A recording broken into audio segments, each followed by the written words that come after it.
Allahu Akbar. Ini baru pertama kali ketika mudik di Indonesia itu menjadi ajang hajat nasional kaum urban terbesar di dunia. Terbesar di dunia. Gimana enggak? Ada 85,5 juta orang pulang kampung. Dan ini enggak termasuk Bang Toyib ya. Orang yang masih sibuk di dalam. Dan ada 23 juta mobil yang mengarus dari kota ke desa. Dan ada 17 juta motor yang konvoi menuju sanak saudara di desa asal. Gila, ini baru touring ya kan. Ini layak mendapat rekor dunia di mana dalam hitungan minggu sedemikian deras arus perpindahan penduduk untuk merayakan Hari Raya Idul Fitri. Nggak pandang status sosialnya, nggak pandang preferensi politiknya, nggak pandang punya duit apa enggak. Pokoknya lebaran kali ini kudu mudik. Demikian kira-kira obrolan sepanjang bulan puasa kemarin. Ya, itu sangat wajar sih menurut saya. Sangat wajar, karena sudah 2 lebaran sebelumnya kita harus menahan untuk membatasi mobilitas kita. Sedih memang, tapi itulah yang terjadi hampir di seluruh dunia. 2 tahun belakangan kita memang harus bersabar untuk tidak terlalu bebas. Itu semua demi kebebasan yang pemudik dapatkan hari ini. Ya, dan luar biasa. Lebaran nih hari kedua itu luar biasa ya. Kemarin sih saya lihat Pak Presiden Jokowi juga mudik. Tapi kali ini nggak ke Solo, ya, melainkan ke Jogja. Dan memang di Jogja ada Istana Negara yang biasa kita sebut sebagai Gedung Agung. Sejak malam takbiran Presiden Jokowi sudah di Jogja. Ini menarik karena Presiden adalah simbol negara. Dan negara sedang secara perlahan melepas ikatan pandemi secara perlahan. Hati-hati dan penuh perhitungan. Mungkin ini juga alasan Presiden Jokowi mengabarkan kepada masyarakat bahwa mobilitas masyarakat sudah nyaris tanpa batasan. Asalkan tetap masih prokes yang kini seperti sudah menjadi hal biasa oleh masyarakat. Presiden Jokowi mudik ke Jogja. Masih ada aja yang nyinyirin. Ya, kemarin sih yang nyinyir saya lihat sih namanya Fadel Muhammad. Ia selaku Wakil Ketua Majelis Permusyawaratan Rakyat atau MPR RI mempertanyakan alasan Presiden Jokowi memilih Yogyakarta ketimbang Jakarta untuk melaksanakan sholat Idul Fitri tahun ini. Ya, Fadel berpendapat bahwa seharusnya Pak Jokowi melakukan sholat Idul Fitri di Jakarta yang merupakan ibu kota Republik Indonesia. Ya, biasa ya. Beberapa pejabat atau mantan menterinya Pak Jokowi itu emang kalau nggak kuat-kuat iman jadinya nyinyir. Ya, Fadel Muhammad boleh kecewa, itu hak dia ya. Boleh, bebas ya. Tapi warga di Yogyakarta senang banget dengan kehadiran Presiden Jokowi. Apalagi bisa sholat Idul Fitri bareng bersama presidennya. Wah, luar biasa. Ya, menurut saya sih pemikiran usang lah kalau presiden harus sholat Id di ibu kota. Itu terlalu usang. Nah, Presiden Jokowi kan suka hal-hal yang out of the box. Lagian di Jakarta kan ada wapres yang sholat di Istiqlal. Mungkin ya. Ada menteri-menteri yang juga tersebar di Jakarta. Nah, Fadel Muhammad sendiri sholatnya di mana? Inilah kita ya. Sholat saja masih dinyinyirin, apalagi yang nggak sholat. Ya, ini masih suasana Lebaran. Sebelumnya, waktu Presiden Jokowi sampai di Jogja bersama keluarga ya tentunya, kecuali Gibran. Nah, ini unik nih. Oh ya, Gibran ini memang sangat nggak biasa ya. Ketika Lebaran, sepertinya dia memilih untuk tetap mengurus kota Solo yang memang menjadi tanggung jawabnya selaku wali kota. Nafas kuda juga nih Gibran ya. Nggak ada capeknya. Ya, ketika sampai di Jogja, Presiden Jokowi dengan gaya santai, pakai sendal jepit, bagi-bagi sekedar amunisi Lebaran buat warga sekitar Gedung Agung Jogja. Ya, inilah Pak Jokowi yang dalam pikirannya selalu soal rakyat kecil. Ini juga yang membuat saya ya, menurut saya beliau memilih Jogja sebagai tempat beliau berlebaran itu ya karena memang supaya dekat dengan rakyat kecil itu tadi. Jogja itu posisinya di tengah Pulau Jawa lah kira-kira ya, dan Presiden Jokowi ingin dekat dengan rakyatnya. Selamat datang di Oposisi 69 FM edisi Libur Lebaran bersama saya, Mas Yoprai. Tarik Bang Dan.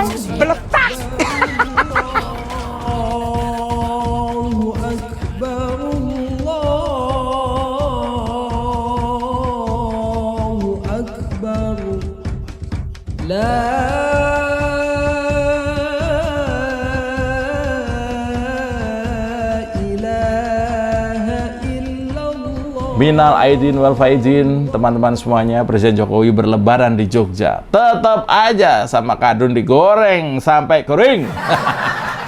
Pak Jokowi itu presiden. Mau berlebaran di Papua juga boleh saja. Semua sudut wilayah NKRI ini presiden punya kewenangan dan juga boleh mendatangi. Mau nginep, mau motoran, mau ketemu warga boleh. Ya. Lalu kemarin setelah sholat Id di Gedung Agung Istana Jogja, Presiden Jokowi berlebaran ke kediamannya Raja Jogja, yaitu Sri Sultan. Ya. Ini namanya adab, sopan santun. Presiden sowan kepada gubernurnya.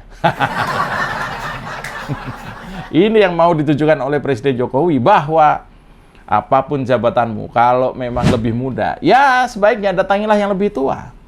Ini soal adab, soal sopan santun.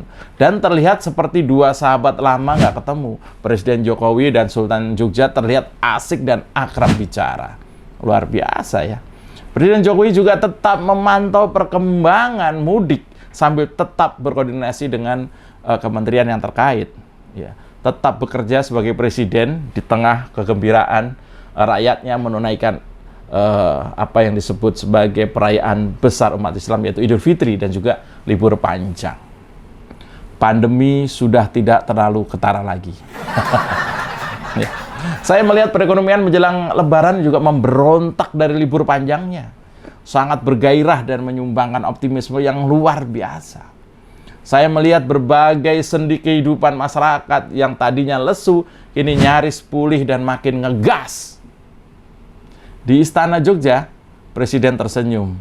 Meski hujatan nggak kira-kira, meski gerombolan penyakit demokrasi merongrongnya, meski beberapa orang meragukan cara kerjanya, tapi Presiden Jokowi membuktikan tanpa banyak perkataan. Ya, kita akan keluar dari krisis pandemi COVID-19. Kita sekarang bersuka cita bertemu keluarga kita saat ini merayakan hari bahagia Idul Fitri dengan hikmat meski sederhana. Ada 80 jutaan orang mudik, 20 jutaan mobil berpindah provinsi, 17 jutaan sepeda motor memadati jalur ke daerah-daerah. Semua karena kesabaran kita bersama Presiden Jokowi mentaati berbagai arahan pemerintah soal pandemi. Ketaatan kita membatasi mobilitas, kemauan kita mengikuti prosedur prokes, keberanian kita ikut vaksin pertama dan kedua, dan kerelaan kita meluangkan waktu untuk suntik booster adalah faktor-faktor penting pulihnya keadaan ini. Abaikan soal propaganda kadrun. Mereka juga lagi menikmati lancarnya jalan tol yang dibangun Pak Jokowi. Tarik ke Bambang. Allahu Akbar. Luar biasa. Suara takbir ini bikin kita jadi sahdu, bikin kita jadi haru. Presiden Jokowi juga berpesan, di tengah kegembiraan mudik, rakyat se-Indonesia diharapkan bijak mengatur waktu ketika arus balik. Jangan semuanya mepet pada Sabtu atau Minggu depan ini. Bisa lebih dulu atau tunda balik supaya nggak kena macet kelamaan di jalan. Habisin dulu THR-nya. Ya, soal seperti ini aja Pak Jokowi itu ikut mikirin. Bayangkan. Dan Lebaran kali ini juga unik. Saya lihat baru Pak Prabowo ya yang sowan ke Presiden Jokowi. Ini luar biasa. Dan nggak tanggung-tanggung Pak Prabowo datang membawa anak lelakinya. Wah, salut saya. Salut dengan Pak Prabowo. Kali ini Om Prabowo mendapat aplaus saya. Meskipun menurut saya kerjanya nggak terlalu cemerlang. Kali ini Prabowo boleh saya bilang memiliki sopan santun politik yang sangat baik. Patut dicontoh. Karena memang kalau kelak misalnya beliau mau nyapres, tidaknya menghormati Presiden Jokowi akan sedikit banyak simpati yang bisa jadi akan membuat para pengikut Pak Jokowi juga bisa bersimpati kepada Pak Prabowo. Kira-kira begitu ya, keren kan? Sebelum ketemu Pak Jokowi, Prabowo juga ke rumah Bu Megawati. Wah, paket lengkap ini Pak Prabowo. Salut. Ya, layak ditiru oleh politisi-politisi muda yang apapun itu. Lebaran kali ini di Jogja yang konon menjadi provinsi yang tingkat intolerannya cukup tinggi, juga menjadi lokasi subur pengasong khilafah. Presiden Jokowi ingin menunjukkan kepada rakyat bahwa yang pertama, Indonesia sudah mulai bangkit dari hajaran pandemi. Lalu kemudian juga infrastruktur yang dibangun dengan susah payah ternyata memang digunakan sepenuhnya untuk kemudahan masyarakat. siapapun rakyat itu, siapapun masyarakat itu, dari golongan manapun, semuanya boleh menikmati karena ini membangun untuk semuanya. Yang berikutnya adalah sopan santun sebagai manusia. Presiden Jokowi tunjukkan dengan kedatangan beliau ke Istana Sultan Jogja. Dan kita tahu, Prabowo memanfaatkan momen Lebaran ini dengan sangat baik. Minal aidin wal faizin, maaf lahir dan batin. Selamat para pemimpin rakyatnya, makmur, terjamin. Demikian Oposisi 69 FM. Selamat Lebaran dan semangat liburan. Jangan lupa ya, untuk selalu jilat bawahan dan tekan atasan. Minal aidin wal faizin, letak! Tarik ke Bambang! Indonesia, oposisi tanpa isi kepala. Oh no, ini negara gua. Oposisi gak ada otaknya. Semua isu jadi santapan, tak ada solusi, semua ratapan. Sekedar pusing dengan ucapan, sadar diri tak berani melawan. Oh no, ini negara gua. Oposisi gak ada otaknya. Waksa!